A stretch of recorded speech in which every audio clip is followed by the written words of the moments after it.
वनजमीन वाटपाच्या प्रकरणी तत्कालीन महसूल मंत्री नारायण राणे यांना सुप्रीम कोर्टानं मोठा दणका दिला।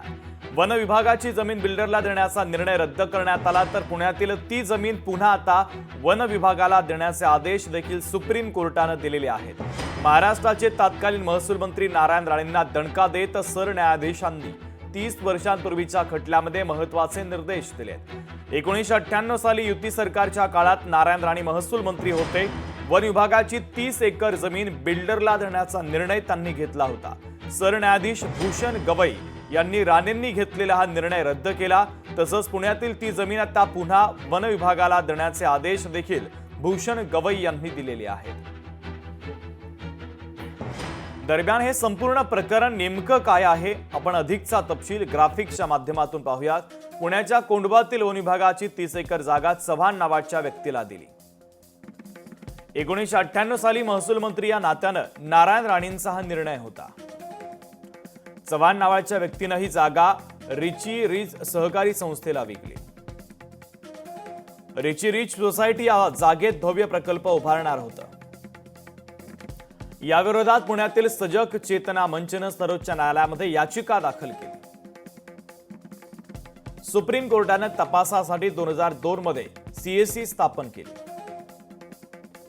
समितीने नारायण राणेंसह संबंधित अधिकाऱ्यांवर कडक कारवाई करण्याची शिफारस केली। या प्रकरणामध्ये केवळ वन विभागाचं उपवन संरक्षण अशोक खडसे यांच्यावर गुन्हा दाखल झाला। जानेवारी 2024 मध्ये या प्रकरणाचा तपास सीआयडी कडे सोपवण्यात आला।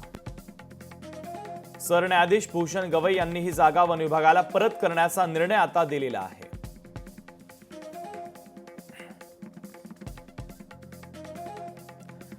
आपले प्रतिनिधी चेतन ननावरे आपल्याशी जोडले जातात या बातमीच्या संदर्भातले अधिकचे अपडेट देण्यासाठी। चेतन, वनजमीन वाटपाच्या प्रकरणी तत्कालीन महसूल मंत्री नारायण राणे यांना सुप्रीम कोर्टानं दणका दिलाय, कारण नारायण राणे हे महसूल मंत्री असताना वन विभागाची जमीन बिल्डरला देण्याचा जो निर्णय घेण्यात आलेला होता तो आता सरन्यायाधीशांनी रद्द केलेला आहे।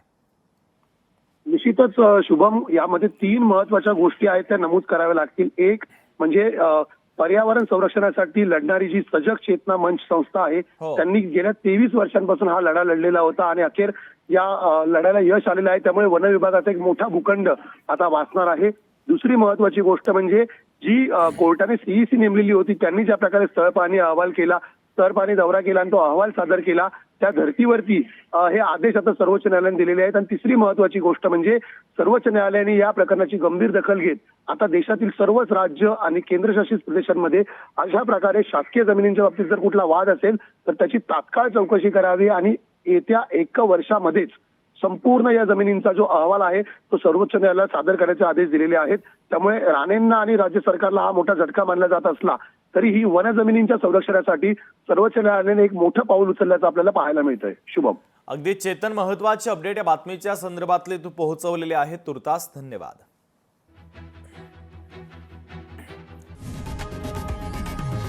लोकशाही मराठी ऐका, पहा, जागरूक रहा।